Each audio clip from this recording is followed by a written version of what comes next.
Meu nome é Andréia, esse vídeo está sendo gravado como um trabalho de conclusão de curso da disciplina de Matemática da Univesp. Estarei falando um pouquinho sobre a realidade brasileira, sobre o perfil do endividamento e a necessidade da intervenção educacional nas escolas, implementando aí a educação financeira dentro aí das escolas. Então, foram feitos estudos e esses estudos mostraram que as famílias brasileiras, 35% dessas famílias estão endividadas, segundo o Serasa. Então, viu-se a necessidade dessa implementação da educação financeira, colocando aí desde a educação básica para que essas crianças se tornem aí adultos transformador, né? E essas crianças se tornem aí multiplicadores dentro das suas casas, levando esse conhecimento para dentro das casas, porque tem famílias que não têm nenhum conhecimento sobre a educação financeira. E aí, isso aí leva, essas crianças levando essa educação financeira para dentro das casas, faz com que algum membro dessa família faça o uso consciente do dinheiro. Por quê? Porque as famílias, quando elas se endividam, elas se recorrem a créditos com elevados juros, sem ter aí a total compreensão de como aquilo vai trazer sérios problemas futuros, porque não compreende os riscos desse endividamento. Então, é evidente aí a clara necessidade dessa intervenção estruturada, colocando aí projetos que preparem os alunos para lidar com a sua vida financeira de forma consciente, crítica e responsável. Então, a escola aí como um espaço de formação de conhecimento tem um papel fundamental na reversão desse cenário, que hoje é um cenário devastador, onde aí é comprovado com dados estatísticos. Então, aí outro ponto de extrema importância no ensino da educação financeira seria essas mudanças de comportamento aí dentro das famílias. E com esses dados aí do Serasa, foram vistos que 35% das famílias estão inadimplentes. Esses estudos foram implementados nas escolas e no qual já mostrou-se resultados positivos em escolas públicas e privadas. Além dos conhecimentos práticos adquiridos, a educação financeira fortalece aí as competências previstas pela BNCC, que é a Base Nacional Comum Curricular, como a resolução de problemas, a empatia, o protagonismo e o pensamento crítico. Então, a educação financeira dentro das escolas, ela é de fundamental importância. Olá, meu nome é Fernando Rosa Nunes, também sou estudante do curso de Matemática da Univesp e estamos em fase de conclusão. Por isso, estamos trabalhando um tema muito importante, que é a educação financeira e a sua importância no currículo escolar. E o nosso trabalho, além de informar, também tem como objetivo mostrar o quanto uma boa noção do que é esse universo financeiro é fundamental para se ter uma saúde financeira estável. Pois entendemos que o ensino e aprendizagem da disciplina de matemática financeira é fundamental para todas as escolas do ensino básico. Olá, meu nome é Jéssica, eu sou aluna do curso de Licenciatura em Matemática pela Univesp e eu vou estar falando um pouco sobre a importância da educação financeira no currículo escolar brasileiro. A inserção da educação financeira no currículo escolar brasileiro é um processo recente, marcado por iniciativas pontuais e pela gradual conscientização sobre a sua importância. A discussão ganhou relevância após a crise econômica de 2008, quando organismos internacionais, como a Organização para a Cooperação e Desenvolvimento Econômico, OCDE, passaram a recomendar a inclusão do tema na educação básica. No Brasil, o marco legal mais significativo foi a Estratégia Nacional de Educação Financeira, ENEF, instituída em 2010, que visava promover ações educativas sobre finanças pessoais e consumo consciente. Em 2017, a Base Nacional Comum Curricular, BNCC, incorporou a educação financeira como uma competência transversal, integrando-a principalmente às disciplinas de matemática e ciências humanas. Contudo, sua implementação variou conforme as redes de ensino, sendo que, Alguns estados, como São Paulo, desenvolveram abordagens próprias para adequar o tema à realidade local. Como a educação financeira é abordada no currículo paulista? No estado de São Paulo, a educação financeira está inserida no currículo por meio do programa Educação Mais Financeira, alinhado às diretrizes da BNCC, conforme a Secretaria de Educação do Estado de São Paulo.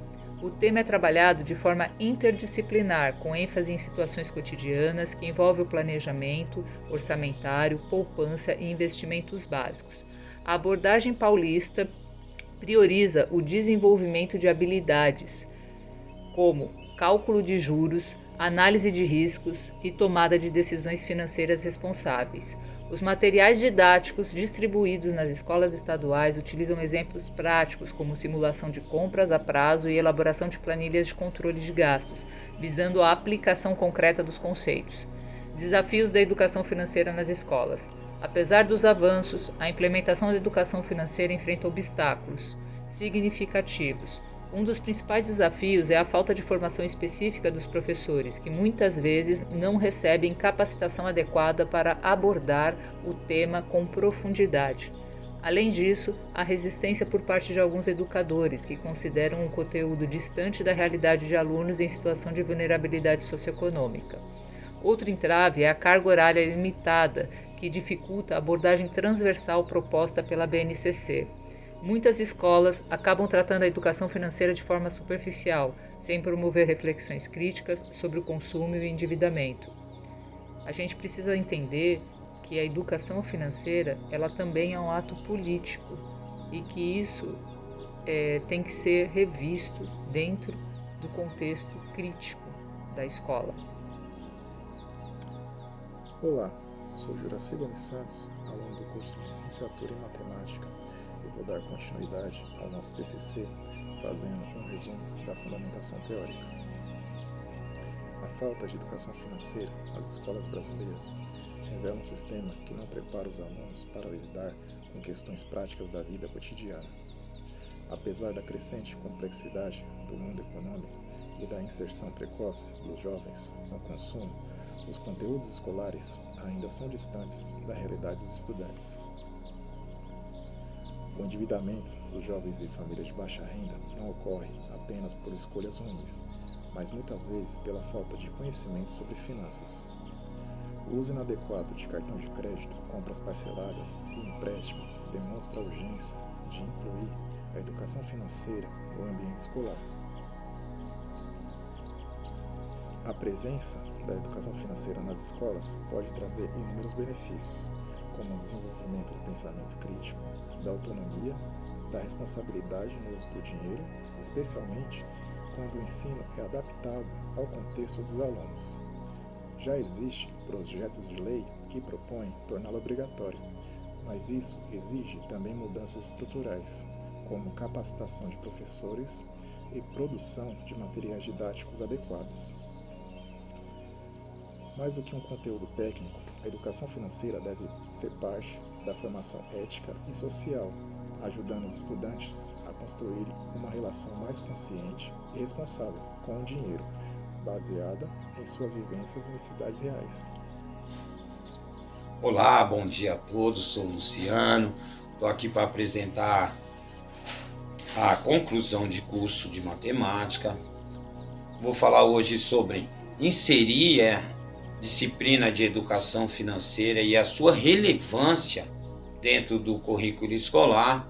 Vou apresentar para vocês aqui a análise de 3 estudos que foram feitos no Rio Grande do Sul, demonstrando nesse estudo a importância realmente da educação financeira, os resultados demonstrando o que os alunos vê como educação financeira e de que forma eles comportam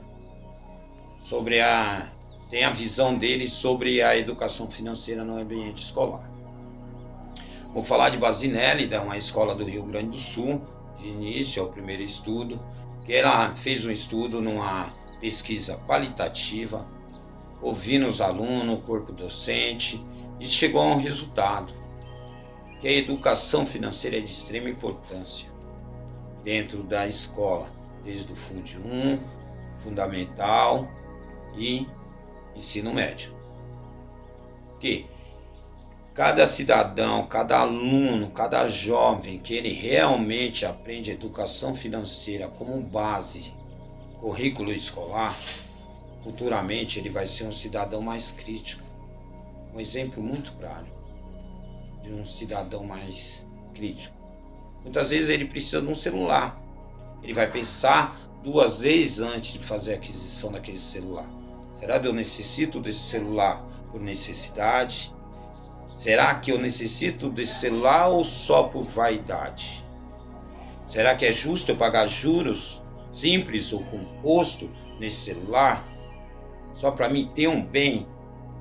Eu não posso aguardar, postergar um pouco mais a compra desse celular? Ele vai saber decidir, ele vai ser um cidadão crítico, ele vai analisar a situação dele ali. Cordeiro, em 2008, ele já explica que a educação financeira como currículo escolar vai transformar futuros jovens, alunos e futuros adultos muito mais críticos. Por que crítico? Porque ele vai saber gastar o recurso dele de forma administrativa. Esse exemplo que eu falei para vocês aí no vídeo. Há necessidade de ter esse bem?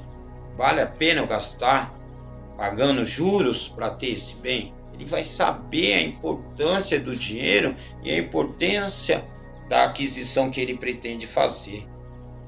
Eu também, como Cordeiro em 2008, também acho isso de extrema importância. Se aprender na escola educação financeira, no currículo escolar, vai transformar o Brasil e os outros países que já estudam educação financeira e têm inserido no seu currículo escolar educação financeira numa potência, ou em pessoas cada vez menos endividadas.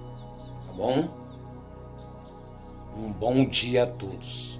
Olá pessoal, tudo bem? Meu nome é Olga, eu sou graduanda de matemática pela Univesp e hoje eu estou aqui para falar com vocês um pouquinho sobre o nosso trabalho de conclusão de curso, que tem como tema Educação Financeira e a sua relevância no currículo escolar.